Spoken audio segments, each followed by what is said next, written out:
नमस्कार दोस्तों, हमारी आज की इस कहानी का नाम है ननद। शिखा परिवार की लाडली बिटिया या फिर यूँ कहे कि परिवार की आन बान और जान थी। जब घर में होती तो ऐसा लगता मानो घर में आसमान टूट पड़े। घर से में इधर उधर धमा चौकड़ी करना और खूब सारी बातें करना उसके पसंदीदा कामों में एक था। शिखा के दादाजी शिखा को बहुत प्यार करते थे, लेकिन आजकल उन्हें शिखा की एक चिंता और खाई जा रही थी, और वो शिखा की शादी की चिंता। बस दादाजी अब हर महीने परिवार में शिखा का ससुराल ढूंढने लगे, लेकिन शिखा को शादी के नाम से इतनी चिढ़ती कि शादी का नाम सुनते ही गुस्सा होकर मुंह फुलाकर दूसरे कमरे में बैठ जाती थी। खैर, थोड़ी देर में उसका गुस्सा खुद ब खुद उतर जाता था। वो आपस अपनी धाका चौकड़ी व्यस्त हो जाती थी। काफ़ी खोजबीन के बाद भी शिखा के दादाजी कोई ऐसा परिवार नजर नहीं आया जहाँ वो अपनी लाडली बिटिया की शादी कर सके। इसलिए उन्होंने अपने बचपन के दोस्त इस बारे में राय लेने का निश्चय लिया। बस फिर क्या था, वो अपने दोस्त राय बहादुर से मिलने बरेली की ओर निकल पड़े। अगले दिन जब वो बरेली पहुंचे तो राय बहादुर के स्टेशन पर ही उनके लिए गाड़ी भेज दी थी। 10 साल बाद अपने बचपन के दोस्त से मिलने के लिए बड़े उतावले थे। गाड़ी धीरे धीरे राय बहादुर के घर की ओर बढ़ी। बड़ा सा बंगला, बड़े घर का बगीचा, गाड़ियाँ और नौकर चाकर देखकर दादाजी का मन खुशी से भर गया। इन 10 सालों में राय बहादुर ने कितनी तरक्की कर ली है। नहीं तो 10 साल पहले राय बहादुर के पास था ही क्या। बस यही सब सोचते सोचते शिखा तक के दादाजी दोस्त के बंगले में पहुंच गए। गाड़ी की हॉर्न आवाज के साथ ही राय बहादुर घर के बाहर अपने दोस्त के स्वागत के लिए आ गए थे। अपने दोस्त को गले लगाकर वो दादाजी अंदर चले गए। घर के अंदर में ही काफी शानदार था। अपने दोस्त की संपन्नता देखकर शिखा के दादाजी फूले ना समाये। चाय नाश्ता के बाद राय बहादुर ने उनके खास दोस्त के आने का कोई खास कारण पूछा। दादाजी ने पोती की शादी के लिए एक अच्छा सा परिवार ढूंढने के काम सौंपते हुए बिटिया का फोटो राय बहादुर के हाथ में सौंप दिया। राय बहादुर अपने बेटे विक्रम के लिए एक सुकन्या की तलाश थे। 3 नयन चेहरे पर तेज और एक बार ही शिखा को पसंद आने वाली शिखा बिटिया का फोटो देखकर ही उन्होंने शिखा को अपने घर की बहू बनाने का फैसला कर लिया। राय बहादुर इतना सोच ही रहे थे कि इतने में बेटा विक्रम आ गया। विक्रम ने दादाजी के पैर छुए और हाल चाल पूछने के बाद ऑफिस की ओर निकल गया। विक्रम के जाने के बाद राय बहादुर ने अपने दोस्त को विक्रम और शिखा के संबंध के लिए पेशकश की। शिखा के दादाजी को लगा जैसे राय बहादुर ने उसके मुंह की बात छीन ली है। खैर, प्रशंसा से विदा लेकर अपने घर आने पर कहकर दादाजी अपने घर की ओर निकल गए।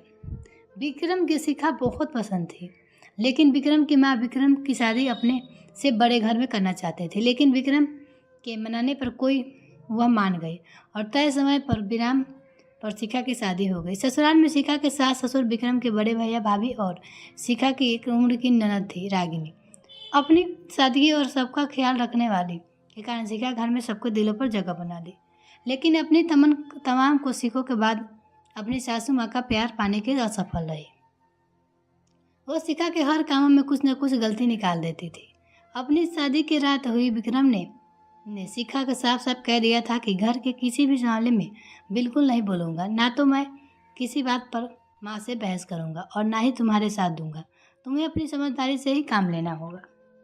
लेकिन शिखा के लाख कोशिशों के बावजूद भी सासू माँ व्यवहार में कोई परिवर्तन नहीं आ रहा था।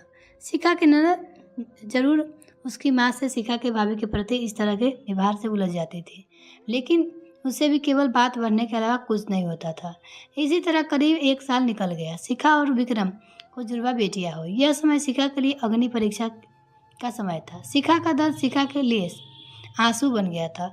ससुराल में शिखा के संबंध वाला कोई नहीं था और विक्रम और उनके पापा शिखा को अपने मायके भेजने के लिए पहले ही मना कर दिया था। एक दिन रागिनी कॉलेज आई तो उसने भाभी को कॉलेज में सालाना कार्यक्रम आने के लिए कहा और यह भी कहा कि कॉलेज में उसकी साथ 2 भी थी प्रसूतियाँ हैं, इसीलिए आप सबको चलना बहुत ज़रूरी है। खैर, ना चाहते हुए भी शिखा को अपनी दोनों जुड़वा बेटियों के साथ रागिनी के कॉलेज में जाना पड़ा। कार्यक्रम की शुरुआत में गीत संगीत की कई प्रस्तुतियाँ हुई। उसके बाद मॉडलिंग राउंड शुरू होगा। दर्शकों ने तालियां के साथ सभी का उत्साहित किया।